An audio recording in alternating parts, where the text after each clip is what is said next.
ikirenga. Yes, yo ni indirimbo nziza cyane rero itwinjije mu kiganiro The Extra. Mumeze mute? Mufite stamina ku uyu munsi wa mbere? Tese umeze neza? Meze neza. Una stamina Cyane. Meze fresh? Cyane rwose. None se ibintu ufite byo kwitonda uyu munsi? Bisanzwe. Ni bisanzwe. Ariko wa mbere. Kwa mbere umuntu agomba gucishamo agahindura mu.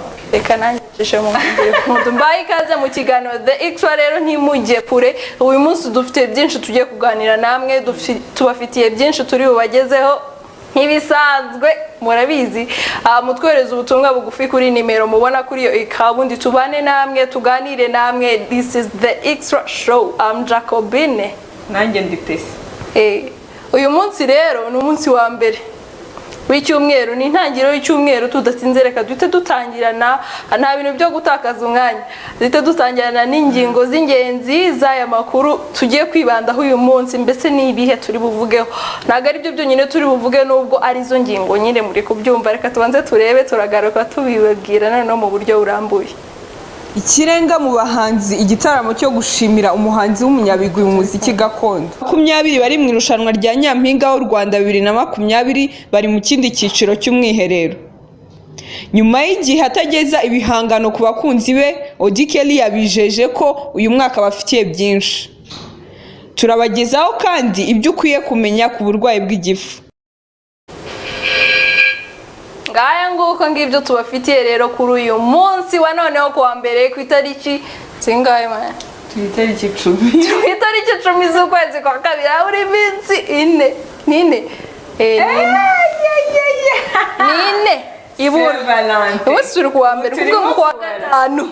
Abantu bari kugura ama gift basiganwa nkaho agiye gushira mu isoko, urumva ko ntabwo byoroshye.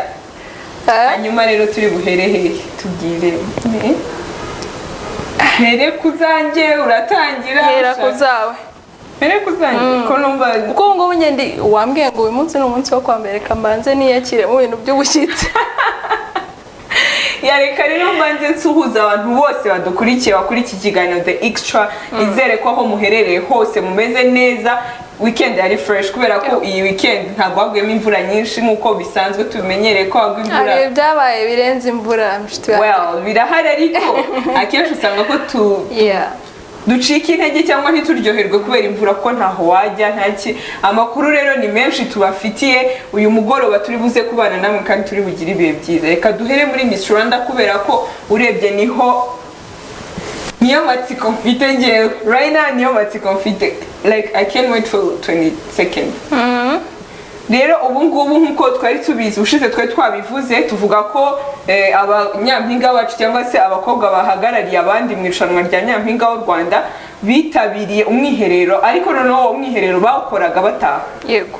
Byamaze icyumweru kimwe, hanyuma rero baza kuri iki cyumweru nibwo bagiye muri bootcamp aho bari kubayo noneho bagahugurwa bakigishwa ku bijyanye n'umuco, kirazira n'andi mahugurwa atandukanye no kubana n'abandi, bakabahugura nyine no ku buryo n'aba finalist. Mbese ku buryo bashobora gukora amaproje yabo akagenda neza.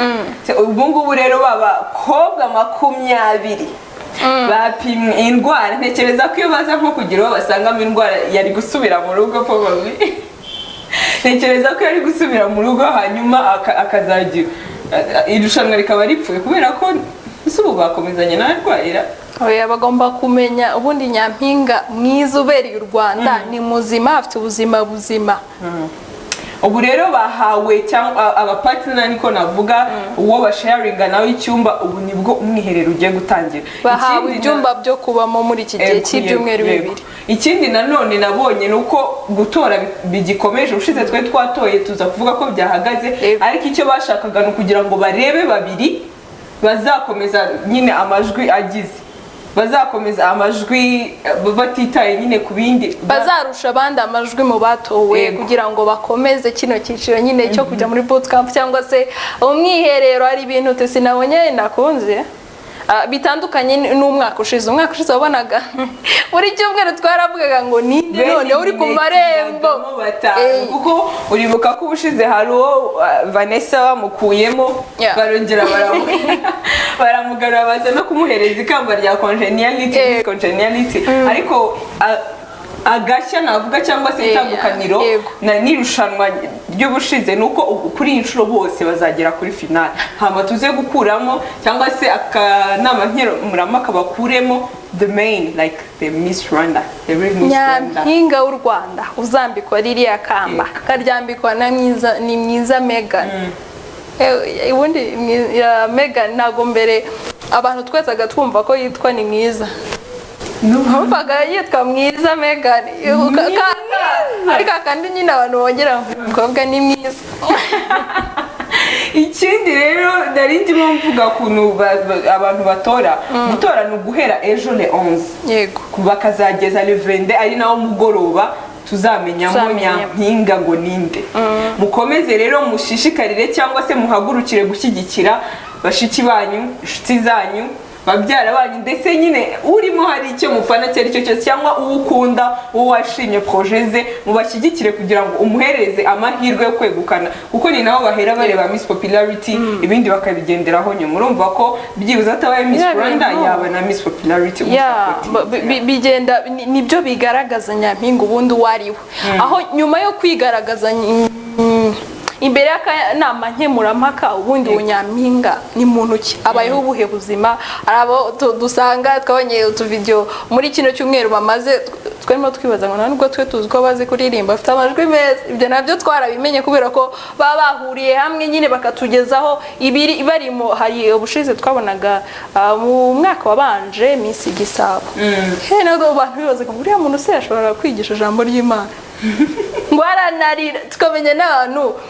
bazi kubyina niho tubimenyera byose kandi zitandukanye muri make kuko bafilinga free bakisanzura. Noneho kubera ko ibyo byose bacamo ubushize hari interview nabonye ya Muyango avuga ukuntu muri bootcamp nyine ibikorwa ugenda ukora nibyo biguhesha n'ubundi amahirwe yo kuba Nyampinga runaka, whether kuba heritage cyangwa popularity cyangwa congeniality, ibyo mugenda mubamo buri munsi uko byitwaramo ni nako baguhereza ikamba bagendeye kuri ibyo ngibyo. Urumva ko rero na ahantu bagiye guhugurwa muri make no gukomeza kurushanwa.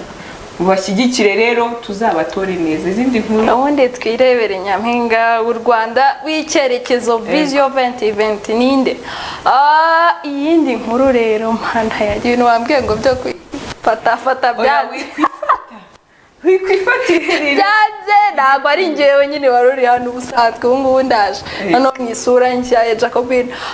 Uyu munsi rero tubafitiye hari ibimaze iminsi bivugwa ngo mbese umuhanzi w'ikirenga mu banyabigwi n'uwuhe. Uyu mwaka rero twagiye tubivugaho abo bahisemo uwo bahisemo kugira ngo ahembwe nk'umuhanzi ufite ibigwi mu muziki nyarwanda cyangwa se mu muziki gakondo.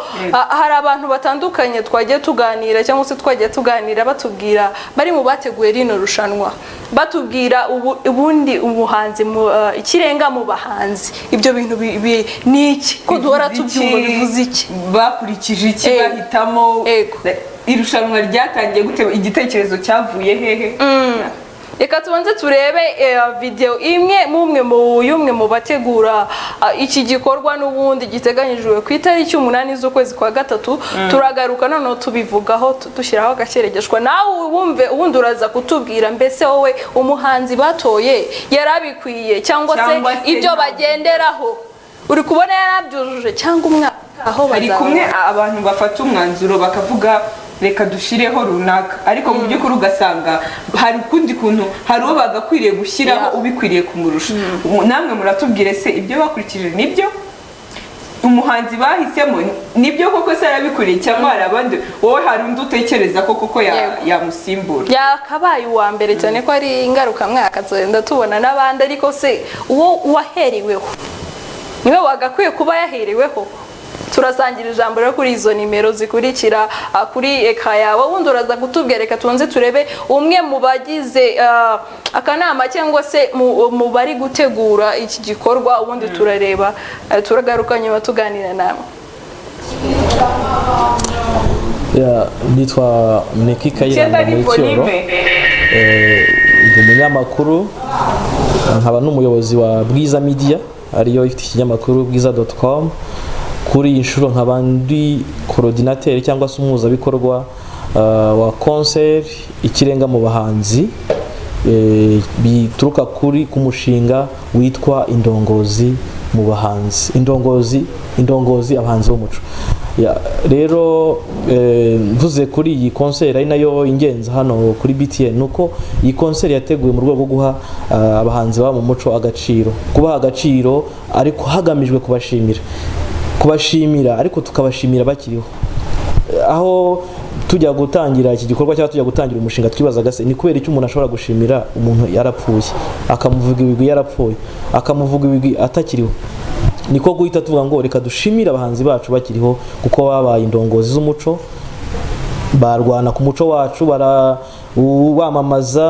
bawamamaza mu Rwanda no mu mahanga, ndetse barwana intambara itoroshye, intambara yo kugira ngo ya mico ituruka hanze itinjirana. Murabizi ko mu gihe nk'iki isi yabaye umudugudu, umuntu ashobora gukopera indi mico cyangwa se gufata indi mico y'ahandi, ni ibintu byoroshye. Rero ni nayo mpamvu twe twifuje ko iki gikorwa kigiye kuba kuri iyi nshuro ya mbere kiba igikorwa cyo guhesha umuhanzi wo mu muco agaciro, kumushimira ibikorwa yakoze by'indashyikirwa, ariko nanone dutera ingabo cyangwa se dutera imbaraga b'abana bakizamuka, b'abana bari hasi n'ababitekereza kuza kuririmba ibihangano bijyanye n'umuco. Mu bahanzi Cecile Kayirebwa niwe wabaye kwitangiriro cyangwa se niwe mwahereye. Ese mujya kumutoranya hari urutonde rw'abahanzi mwari mufite ku buryo mwaje gusanga ari uhiga abandi? Urwo rutonde niyo tari banga bari kuri iyi nshuro ikirenga mu bahanzi, umuhanzi w'umwaka azaba ari Cecile Kayirebwa. Ntago byagizwe ibanga kuko ntago habayeho ipiganwa, nta nubwo habayeho kuba abantu baba uvuga ngo uyu nguyu yarushije Cecile Kayirebwa ni umuhanzi ufite ibigwi bidashidikanywaho n'abantu benshi. Cecile Kayirebwa ni umuhanzi watangiye mu kuririmba mu myaka ya 60. Urumva hashize imyaka myinshi, afite ubunararibonye, afite uburambe.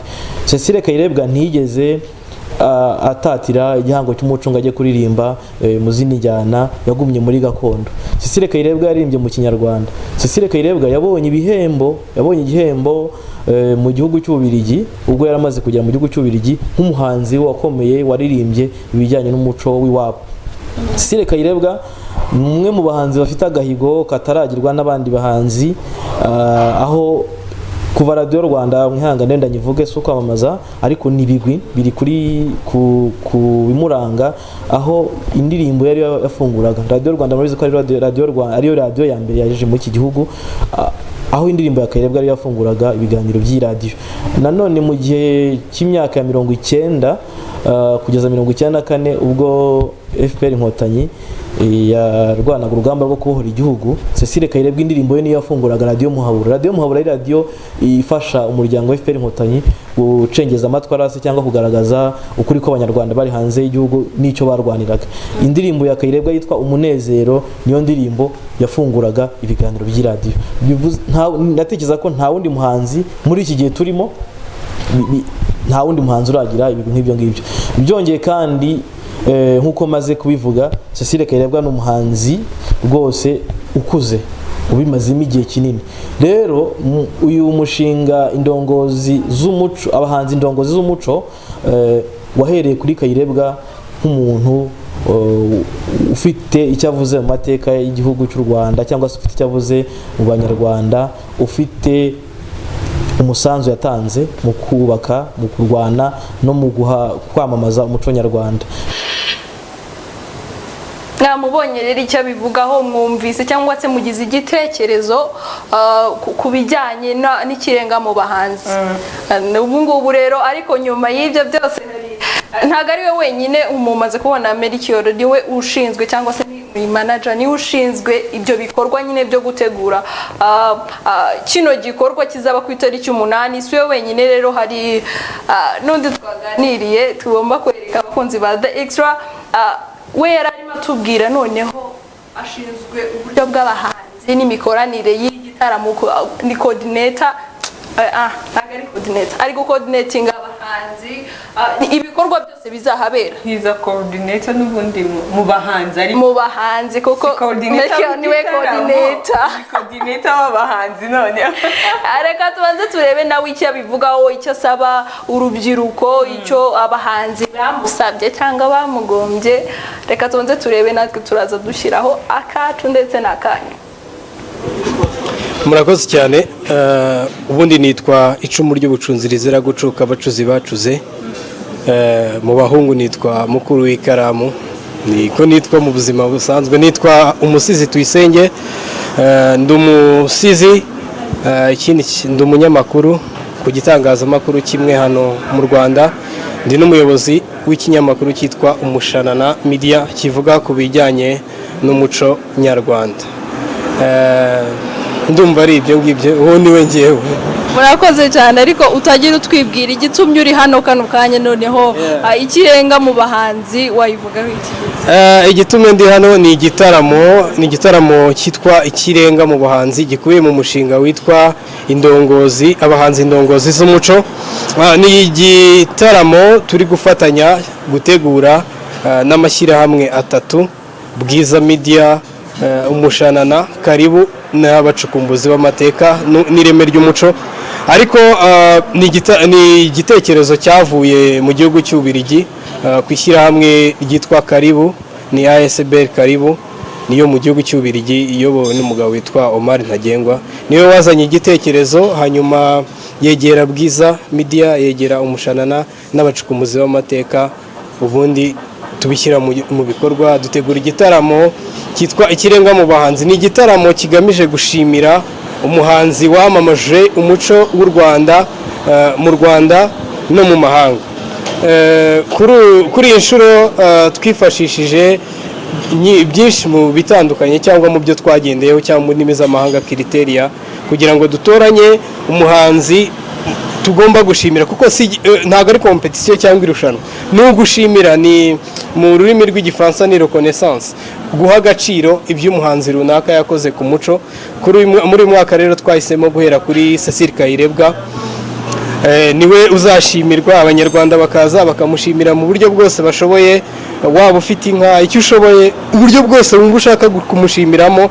Hanyuma natwe nk'abagiteguye dufatanyije na bamwe mu baterankunga na BTN irimo, tuzafatanya gushakira Cecile Kayirebwa ishimwe tumuha kuri uwo munsi. Icyo gitaramo rero usibye Cecile Kayirebwa kizaba kirimo abandi bahanzi bihebeye gakondo, navuga nka Jules Sentore, hanyuma Clarisse Karasira, Muyango, Maria Yohana n'itorero Ibihame by'Imana. Ni ku itariki 8 z'ukwezi kwa gatatu ku munsi w'abagore muri Kigali.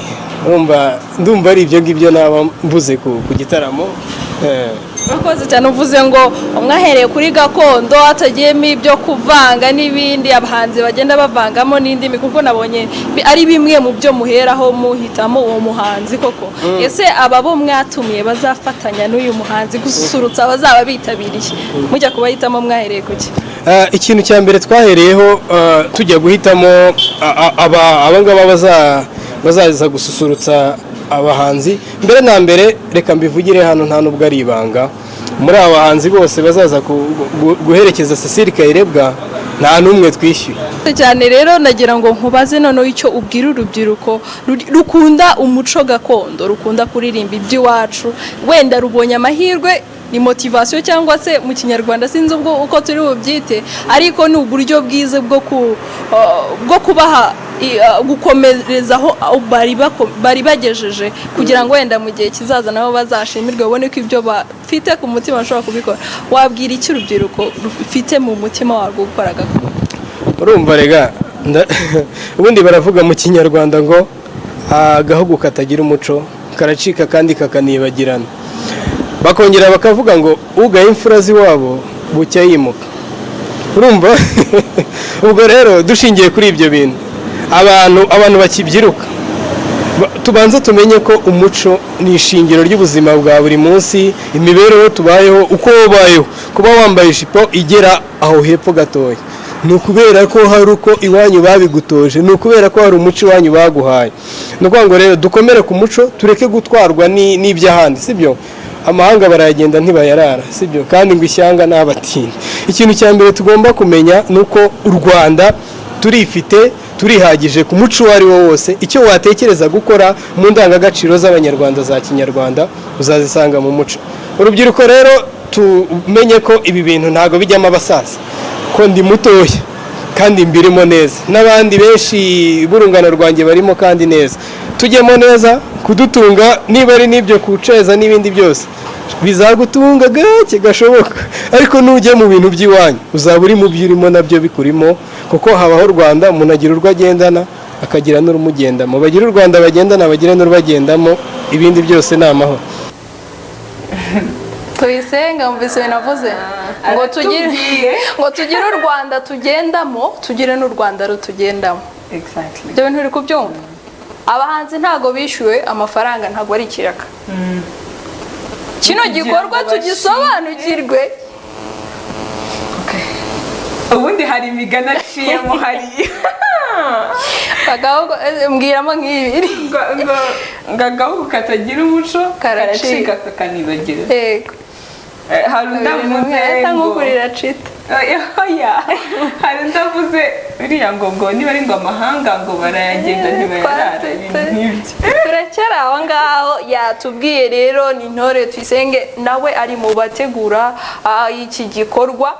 Twiteze rero ko hazaba hariho umusaruro, kuko iki gikorwa kiri gutegurwa. Ni ukuvuga ngo nawe niba wumva hari ukuntu tujya tuvuga ngo hari indirimbo nyinshi za Cecile Kayirebwa, urugero, kuko niwe uzaba ari umuhanzi w'ikirenga kuri uriya munsi w'umunyabigwi. Hari indirimbo aba yararirimbye.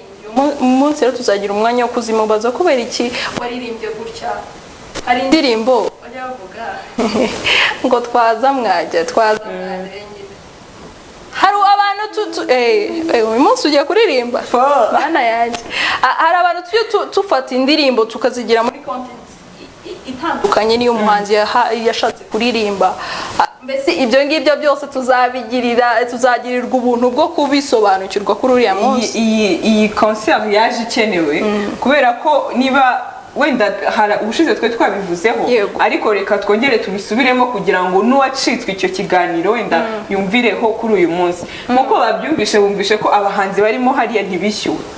Ntabwo ari ukuvuga ngo ni ikiraka bagiye gukora. Na kiriya gikorwa ntago iriya sosiyete navuga ngo yateguye ikintu runaka kiri specific kugira ngo bazamuhe wowe ku bwawe.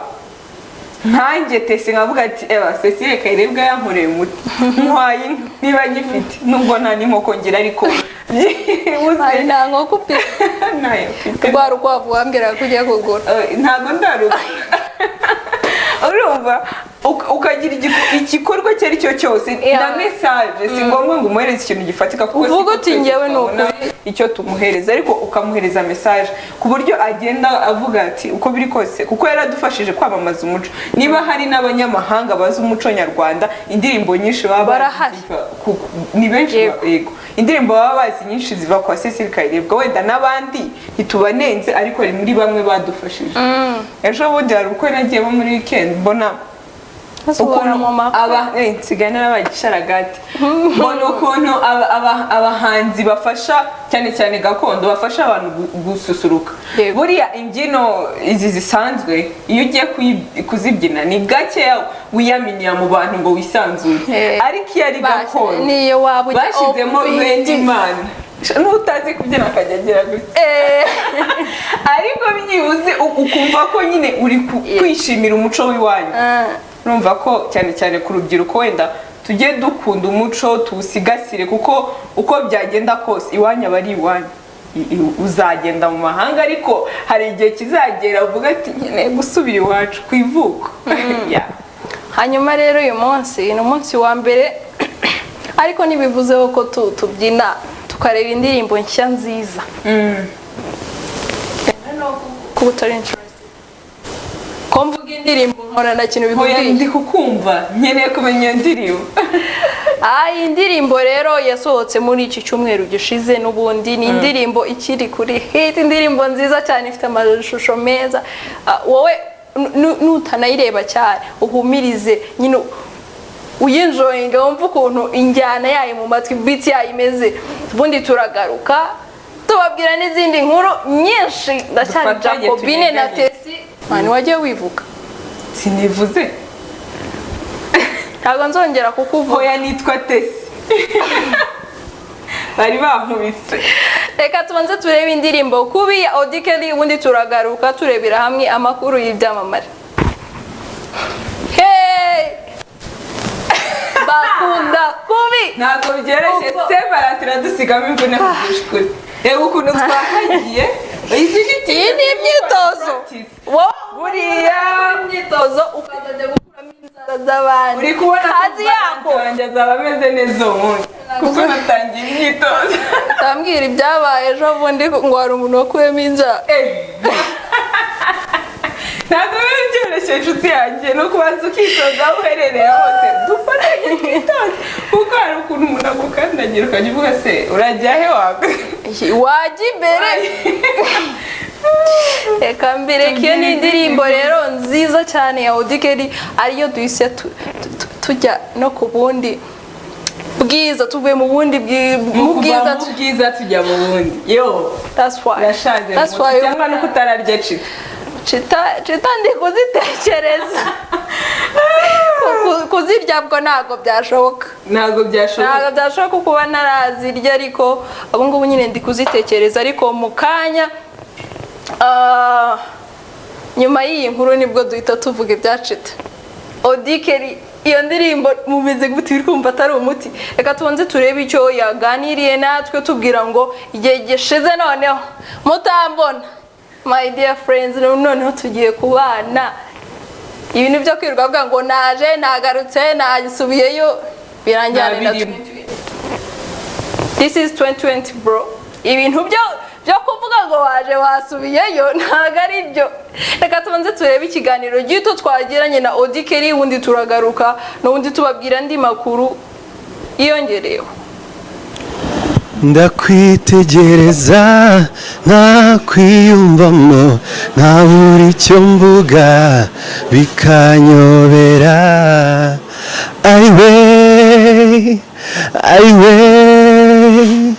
ayiwe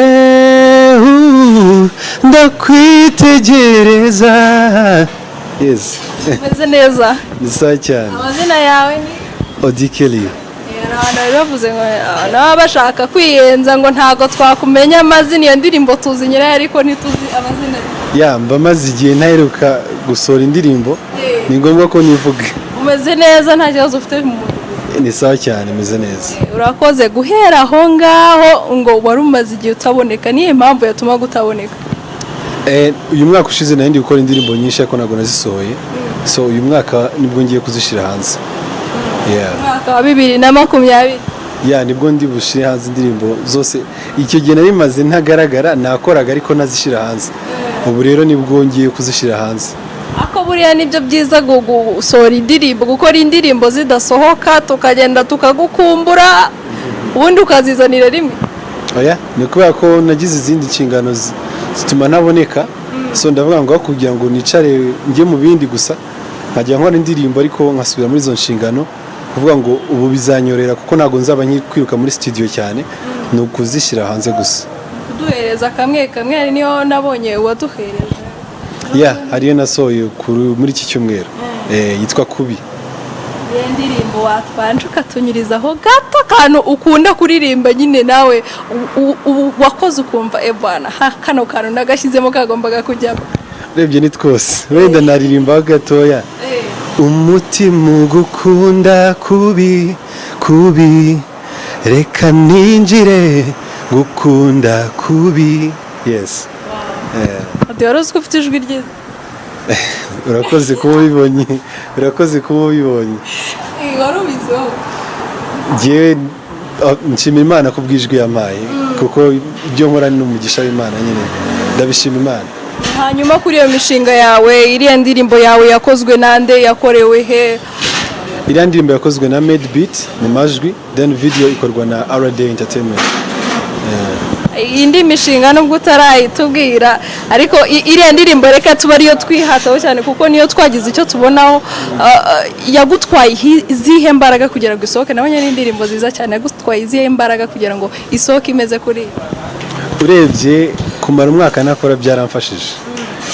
Ubona umwanya wo kwitondera indirimbo, ubona umwanya wo kumenya ngo nihe ndirimbo nziza, gusa izayikurikira ishobora kuyiruta kubwiza. Gusa mu masaha make imaze hanze ndabona feedback nziza cyane ku buryo Imana ifashije yagera aho nifuza.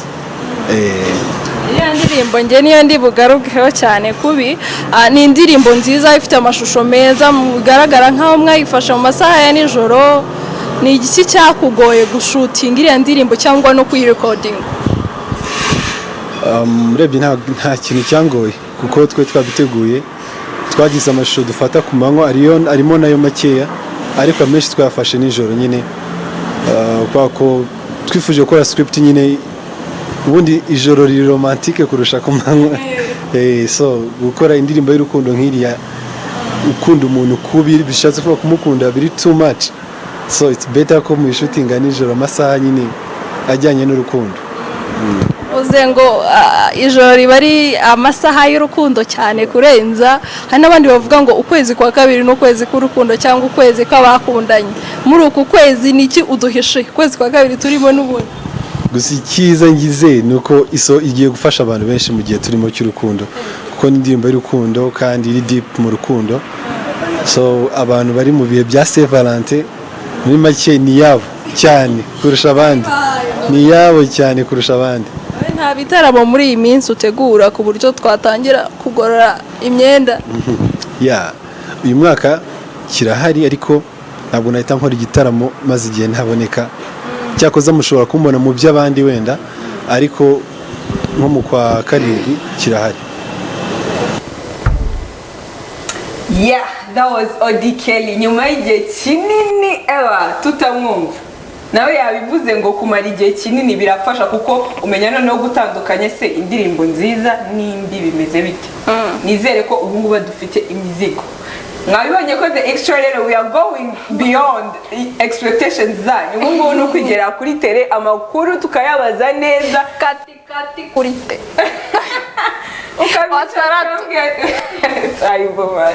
Tangiye kuzana urumva tukajya kuri tele ku buryo tumubaza neza nta bintu. Nizere ko ikiganiro kiryoshye kimeze neza. Rero nkuko mubizi cyangwa se nkuko duhora tubisubiramo, reka turebe kuri Kachita. Ngewe nkeneye kumva Chita muri aya masaha kuko uburyo igira ntibusanzwe. Reka wenda kubanga bw'ibyuma badushyiremo aga publicité gatoya, hanyuma tuze ako nta muntu urarya Chita cyangwa mugira ubusambo bwanga kutubwira uko byagenze. Ntabwo byoroshye utwandikira ubutumwa bugufi ngo atubwire ngo Chita ko bimeze. Chita niyo snacks ya mbere uno munsi reka nkubwire suye kubikora no tubivuge muri make. Ntabwo ushaka ko dukora no babitubwire wana kundi Chita mwayumvise muti wa mugani umuntu njyamora nirwa mbabwira ibyiza Chita mwayibonye gute buratwandikira noneho ubutumwa bugufi nibwo turi utabizi natwe turi buze kumubwira ibyo bwa ariko twabanje kumva Chita snacks za Chita muzizi urayizi cyanga ikiza nihe kuryohera kurusha izindi zitandukanye. Tesi uyu munsi rero ni umunsi wa mbere, haba harabaye ibitaramo bitandukanye. Kuri uyu wa gatandatu rero inkuru tugiye kuvuga yabaye ku munsi wa gatandatu mu karere ka Nyamasheke, ubwo Minicom cyangwa se Minisiteri ishinzwe komeza nyine uduhe inkuru mane ushaka ngo yamfasha uduhereze isuseka umura muri mudu kandi njye nangiye kuvuga ikintu kinsekeje. Nibutse nyine utuvidewo tugenda duca hirya no hino bakamubaza ati se Minicom uzi niki, Minicom niki, agahita akubwira ati Minicom ndumva ari nk'umujyi wo muri Amerika. kubera ukuntu bivuze reka mpite mvuga n'inkuru ntavuze ibya Amerika mpano uziko utumye iki gitaramo cyari cyabaye kigamije gushishikariza abaturage batuye mu nkengero kwitabira ubucuruzi bwambukiranya imipaka. Rero igitaramo cyari cyitabiriwe n'abahanzi batandukanye, hari harimo Riderman, hari harimo Bruce Melody, Marina ndetse na Bodog, aho iyo nkuru ni incamugongo. Iyo nkuru ni incamugongo by the way.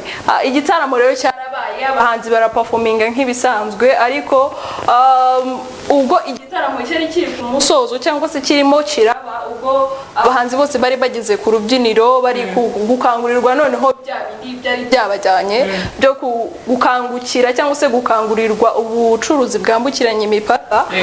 Habayeho umuyaga, uyu muyaga niba tuzawika gute simbizi, umuyaga wabaye nk'icyo Vision 2020 ntago byoroshye, habayeho ikintu cyo kuza umuyaga waraje ukubita amabafure. Ubwo twaganiraga n'ubuyobozi bw'aka karere bwadutangarije ko byabaye nko mu masaa 8 bafure ziragwa ku bw'amahirwe make cyangwa se ku bw'ibyago, hari abo zagwiriye abantu 6. Muri abo 6 umwana muto w'imyaka 12 wari urimo icyo ubuyobozi rero bwatubwiye ni inkuru ibabaje, ariko n'ubundi yo mu myidagaduro, kuko byari byabaye byari byajyanywemo abahanzi nibo bari abo bantu bose bari bagiye kureba. Bavuze ko kampani yari ishinzwe gutegura icyo gitaramo n'ubundi cyari cyabaye ifite assurance cyangwa se ifite ubwishingizi, ari gukurikiranwa ukuntu uwo muryango cyangwa se ababyeyi n'inshuti ababyeyi umuryango w'uwo mwana wanyakwigendera uzishyurwa cyangwa se ugahabwa impozamarira nta cyagura umuntu.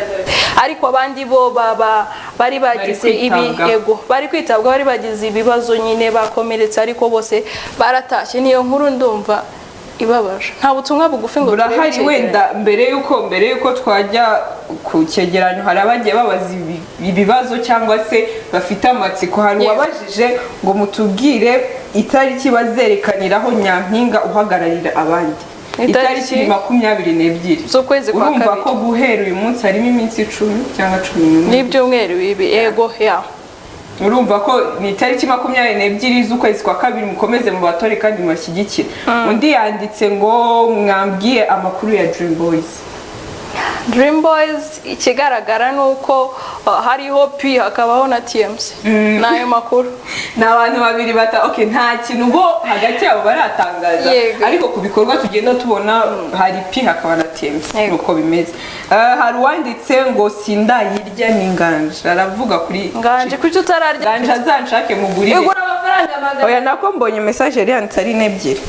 Yanditse ngo Tesi wambaye neza ariko nikundira Jacobine, uzashake Jacobine kandi nanjye ndakwikundira ngo yemereye cita ebyiri unshake nyine. Undi yanditse ngo izo snacks ndazemera ni Samson. Uri umufana wanjye, nanjye uzashake nkugurire kuko azemera nkanje. Aravuga ngo ibyo byiyemereyeho kubera ko nanjye nze nari ngiye kureklama. Indi ya nyuma, indi message hari wanditse ngo mwiriwe, ngo namwe muzajyemo byababera yari muhira.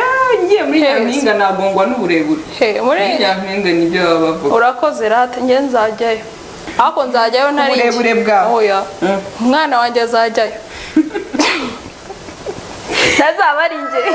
Undi yanditse ngo hayi ndi Fofo hano Nyabisindu turabakurikiye, sha mwambaye neza cyane. Wambaye nanjye ku ikoti wifunze. Nta muntu wabimbwiye. Yifunze.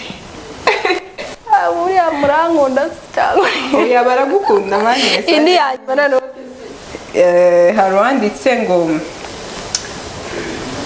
ngo Tesi sheri bitese ndabakunda cyane, se koko namwe murayirya. Nanjye ntabwo bajya babona ukuntu tuzirira hano muri studio. Njye narababwiye ngo muzabona, ntabwo babona ukuntu tuzisangirira ahangaha kweli.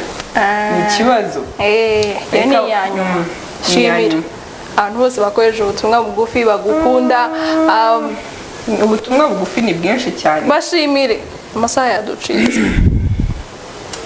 ndashimira abantu bose baduhaye ubutumwa bugufi, abantu baduhaye amaso yabo, mbese baba badutije bakadukurikirana bakareba ibyo tubabwira, abaproshetinga amakuru tubagezaho, bituma noneho turushaho kuvuga ngo ubutaha tuzakora iki kugira ngo dushimishe abakunzi bacu. Turabashimiye twese aho muherereye, njye na Jacobine turabashimiye, mukomeze mudushyigikire, mukomeze mukurikirane The Extra, amakuru ni menshi. Niba wenda hari ikiganiro cyagucitse ubushize utabonye, wajya kuri YouTube channel ya BTN The Eyes Rwanda. Ego. Hanyuma rero ukareba ukavuga ati ubushize byari bimeze gute, bavuze kuki, kuko ubutaha hari akantu tuzakora bisaba ko warebye ibiganiro byagiye bihita.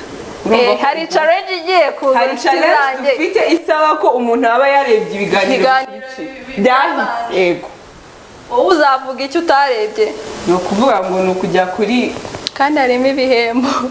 Harimo nifuza ko nanjye naba audience kugira ngo nanjye ibyo bihembo. Nawe kunkurikira nanjye mukurikire kujya kumpa igihembo. Reka rero nshimire the whole team yadufashije kugira ngo amashusho agaragare neza, amajwi nuko ndetse n'ikiganiro kibagereho neza. Nkuko mubizi rero uyu munsi ni umunsi wo kwa mbere, tuba twabateguriye icyegeranyo kijyanye n'ubuzima uko waretse yego. Nari mfite ubwoba ko ushobora kubyibagirwa, abanza uvuga ushobora kutabyibagirwa, reka nkwizere. Kubera iki wumva ko nabyibagirwa? Nta kiranyunganira. Yego. Muba mubizi ko tubamara amatsiko ku bijyanye n'ubuzima, kuko wakwita ku buzima bwawe cyangwa se indwara runaka uko wayirinda n'ibindi bintu byinshi bitandukanye. Uyu munsi rero tubafitiye ku bijyanye n'igifu. Hari abantu murya ibiryo bikabarya mu gifu, urusenda nuko n'ibindi bintu byinshi, ukarakara ukarwara igifu n'ibindi bintu byinshi. Nizere ko iki cyegeranyo kiri bukuryohere. Hanyuma mfasha, ndabizi neza ko hari ibyo ntavuze. Umuntu wa mbere mbanza kubwiza ukuri ninde? Ntabwo ndi. Abantu bajyaga banyiha muri secondaire twiga. Ubwo nkabwanga njye ntabwo ndya kawunga, bakavuga ngo nibyo wigize ngo ntabwo urwaye igifu. Bakurikirana iki cyegeranyo. Bababwije ukuri, ndababwije ukuri. Ikindi hari abantu badusabye, abakunzi bacu, ubwo butumwa ndatekereza mu minsi ishize nibwo wabusomye, batubaza ngo muzadushakire iki byinshi cyangwa se igitera indwara y'igifu, kuki twumva tubabara mu gifu, byatewe n'iki. Kurikirana iki kiganiro cyegeranyo mu kiganiro The Extra. Ubundi tuzasubira ku munsi w'ejo bundi, kandi turabakunda by'indani kubi, icyumweru cyiza, imigisha myinshi kuri mwebwe.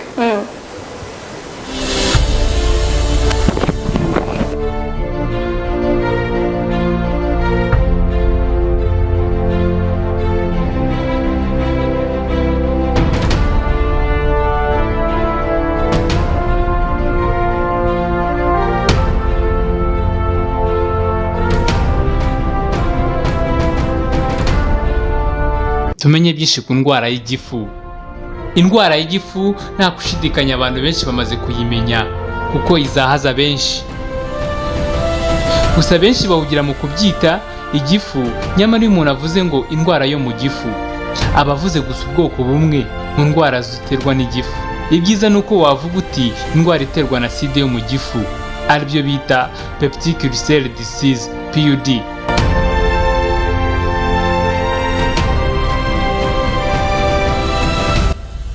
Habaho indwara zitandukanye zifata igifu, ariko iyo tugiye kuganira ku ndwara ikunze kwigaragaza mu bantu benshi yitwa gastric ulcer. Gastric ulcer niyo benshi bakunze kwita indwara y'igifu, ikaba ari indwara iterwa no kwangirika kw'igifu bitewe na acide ngogozi ikorwa mu gifu. Ubusanzwe iyi acide ifasha igifu mu gusya ibyo turya, kandi ikagira umumaro ukomeye mu kurinda igifu kwibasirwa n'udukoko twa mikorobe. Igifu gikora ibishoboka kurinda iyi acide. Iyo ubwirinzi bubuze, acide yangiza igifu ikagitera udusebe. Indwara y'igifu iterwa n'iki? Nk'uko twabikomojeho, indwara y'igifu iterwa no kubura ubwirinzi, maze igifu kikangizwa na acide cyikorera. Ibitera uko gutakaza ubwirinzi ni ibi bikurikira: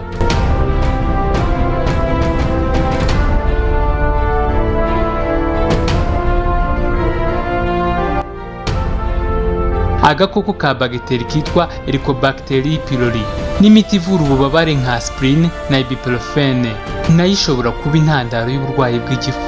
Helicobacter pylori ni agakoko ka bagiteri kihariye 70% by'indwara. Abantu barenga 1/2 cy'abatuye isi babana n'iyi bagiteri, ariko siko bose batera ikibazo. Ushobora kwandurira iyi bagiteri mu mazi mabi ndetse no mu biryo byanduye birimo aka gakoko. Ushobora kandi ukandura igihe utamiye cyangwa se umize amacandwe y'ubana nayo.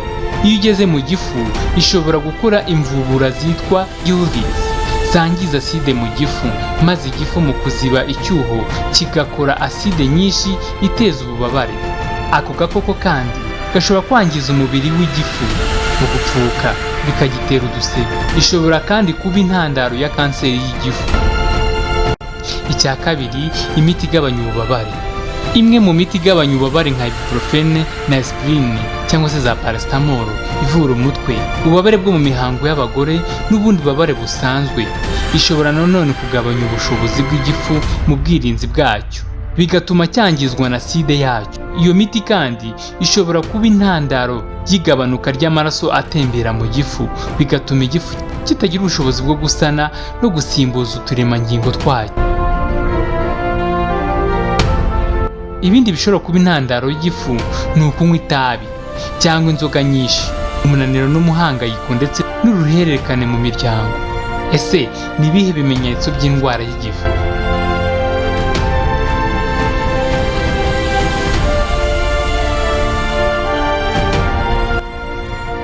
Ikimenyetso cy'ingenzi cy'indwara y'igifu ni ububabare mu gifu buterwa n'udusebe mu gifu ndetse na aside itonetse utwo dusebe. Ububabare buba bumeze nk'umuriro cyangwa ubushye mu gice cy'igifu. Ibindi bimenyetso harimo kubura apeti, kunanirwa kumira, kuribwa mu nda, gutakaza ibiro no kumva utameze neza umaze kurya. None se ni gute wakwirinda indwara y'igifu? Indwara y'igifu nk'uko twayibonye ishobora kwirindwa. Wakora iki se kugira ngo uyirinde? Kugira ngo wirinde indwara y'igifu, ko hari ibintu ugomba kwigomwa nawe ukiyambura uburenganzira bwawe kugira ngo ubashe kugira amagara mazima. Icyo wabasha gukora, wakwirinda kunywa inzoga nyinshi, kwirinda kuvanga inzoga n'imiti, gukaraba intoki wirinda ku gakoko bavuze haruguru, kugabanya ikoreshwa ry'imiti nka aspirin na ibuprofen. Iyi ndwara iravurwa igakira hitawe ku cyayiteye. Kubanza kuvura icyayiteye niyo ntambwe y'ingenzi mu kuvura iyi ndwara. Icyo twasoza tuvuga, kwirinda biruta kwivuza. Turabashimiye cyane. Twabutsa ko kandi mwajya mubasha gukora subscribe kuri YouTube channel yacu The Eyes Rwanda, bityo tukajya tubasha gusangira ibindi bigeranyo by'ubutaha. Njyewe nari Kamanzi ka Semigabo Janvier.